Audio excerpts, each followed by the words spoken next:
L'Organisation des Nations Unies demande aux factions rivales au Soudan du Sud de respecter le cessez-le-feu imposé depuis lundi par le président Salva Kiir.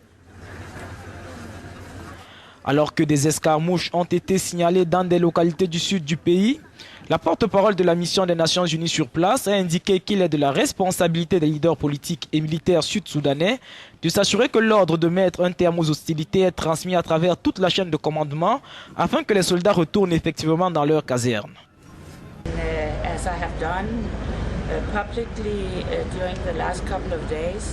Je l'ai dit publiquement au cours des 2 derniers jours.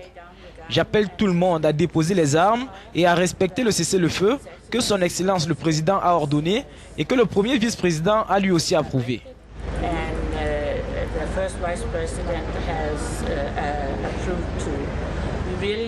Nous avons vraiment besoin d'une solution politique au Soudan du Sud afin que nous puissions avancer vers la paix au bénéfice du peuple sud-soudanais.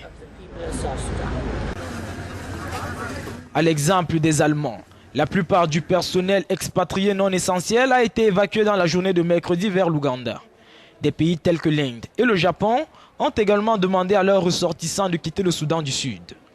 L'armée ougandaise serait quant à elle toujours en train d'observer l'évolution de la situation pour prendre la décision d'évacuer ses ressortissants du territoire sud-soudanais.